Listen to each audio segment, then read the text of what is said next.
and the simple circuits for the following circuits.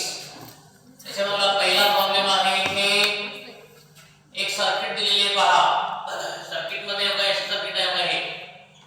Okay, त्या simple circuit they have given to you. हे पहा simple circuit ही अशी आहे.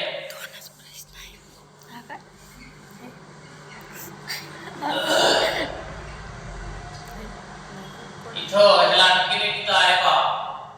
इकडे एक ऍड केलेलं आहे त्यांनी. त्याच्यानंतर इथे बॅटरी आहे. हे बॅटरी, त्याच्यानंतर इथं लॅम्प, इथं लॅम्प आहे आणि ह्याला जॉईन केलेलं आहे. इथं किती आहे बघा हे असा ओव्हर गेलेलं इथं आहे. त्याच्यानंतर इथं आहे S1, इथं आहे S1 डॅश आणि इथं आहे S2, इथं आहे लॅम्प.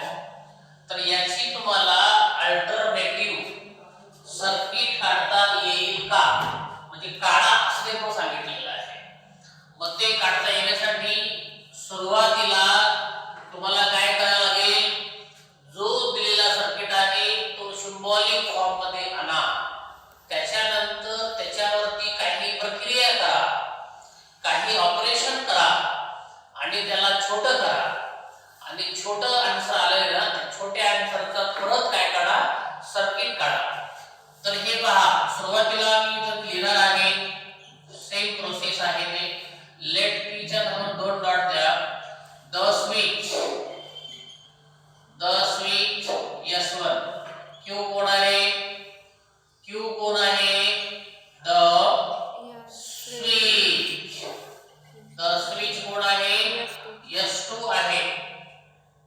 आणि निगेशन P कोण आहे, the switch, the switch S1 dash आहे. त्याच्यानंतर पुढे L आहे इथं, the lamp, the lamp L असं लिहायचं. आता याचं सिंबॉलिक फॉर्म काढा.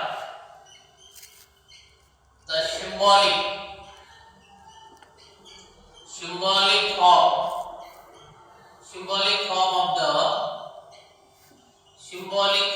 the given circuit. Given circuit चा symbolic form काय बघा. इथं काय करणार आहे, सुरुवातीला पुरांनो हे P आहे नाही का, काय आहे, P आहे.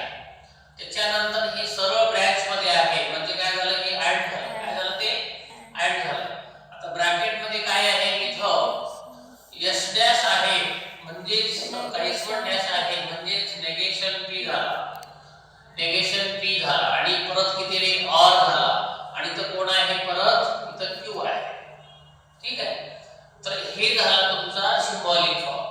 याच्यावरती काही ऑपरेशन करता येतं का आपण पाहूया. आणि त्याच्यानंतर ते छोटं झाल्यानंतर मग त्याची डायग्राम काढणे. त्याचं नाव आहे अल्टरनेटिव्ह सर्किट. अल्टरनेटिव्ह सर्किट म्हणजे याला पर्यायी दुसरं सर्किट काढता येतं का, आणि तर ते काढा असंच म्हणणं आहे. चला आता आपण याला सिंपल फॉर्म करायचा प्रयत्न करूया. आता हे काय आहे, इथे डिस्ट्रीब्युटिव्ह लॉ. आपण जे काही कृती करणार आहोत ते पुढे लिहायचं. आता आपण याला गुणणार आहोत, मल्टिप्लाय करणार आहोत. त्याचं नाव कोणतं आहे, डिस्ट्रीब्युटिव्ह लॉ. हे पहा, आता मी काय करणार आहे, यांनी याला मल्टिप्लाय करणार आहे. आता काय करणार आहे, P अँड कोण आहे, निगेशन P, और P अँड काय लिहिणार आहे, Q लिहिणार आहे. तर काय हे P अँड निगेशन P, आलं का, P अँड निगेशन P, और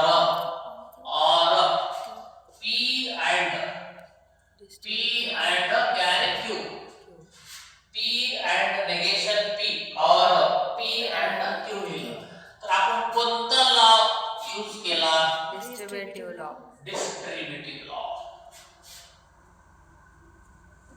जो लॉ केला आपण ते लिहायचा, डिस्ट्रीब्युटिव्ह लॉ. डिस्ट्रीब्युटिव्ह लॉ आपण वापरला, इथं लिहिला डिस्ट्रीब्युटिव्ह लॉ. त्याच्यानंतर पुढे बघा P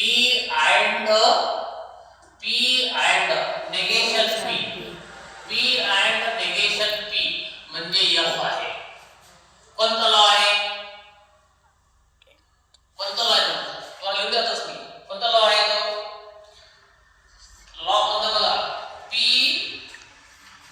and negation P. P and negation P बरोबर F. कोणता लॉ आहे? Complement law. कोणता लॉ आहे तो? Complement law. P and Q. Law कोणता आहे? कॉम्प्लिमेंट लॉ आहे की नाही? तर याचा आन्सर काय झाला सांगा? P and negation P चा आन्सर काय झाला? F झाला. कॉम्प्लिमेंट लॉ आहे. मग पुढे बघा. पुढे हे बघा F or this. हे बघा रे. F or T बरोबर काय उत्तर आहे? T आहे. F or this bracket बरोबर P and Q झालं. समजलं काय? मग हे कोणता लॉ आहे का? F or T कोणता लॉ? आयडेंटिटी लॉ बघा ना. F or T बरोबर T आयडेंटिटी लॉ. कोणता लॉ आहे? आयडेंटिटी लॉ आहे. हे असं तुम्हाला इथपर्यंत लक्षात समजलं कोण आहे? इकडे गौरी, इकडे शीतल, तुला समजलंय? अल्फा तुला समजले? आता हे बघा. मग आता इथं जे 1 2 3 हे तीन नाव होते त्याचं आपण असं झालं नाही का? आता एवढंच तुम्हाला काय काढायचं आहे? सर्किट काढायचं आहे. ठीक आहे नाही? अल्टरनेटिव्ह देअरफॉर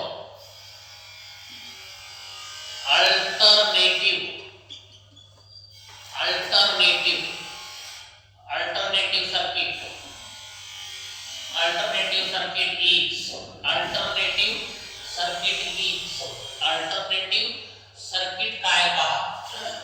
पहिले काय करायला लागेल नाही का? इथं लिहावं लागेल. काय लिहावं लागेल? जसं इथं लिहिलेलं बरं. काय लिहिलं आपण इथं?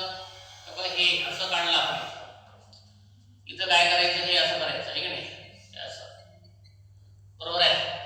पुन्हा आणखी कंटिन्यू पुढे करायचं. पुन्हा आणखी असं करायचं नाही का? हे असं झालं का? इथं काय लिहिलं आपण? इथं S1 लिहिलं. इथं काय लिहायचं?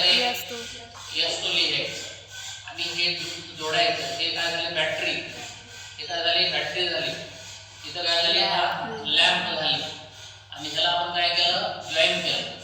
इकडं असं एरो दाखवला, इकडे एरो दाखवला, इकडे एरो. तर हे झाला या सर्किटचा अल्टरनेटिव्ह सर्किट. अशा पद्धतीने हे प्रॉब्लेम सोडवावे लागतात. आणि हे सोडवत असताना तुम्हाला जे 10 लॉ दिलेले आहेत ते 10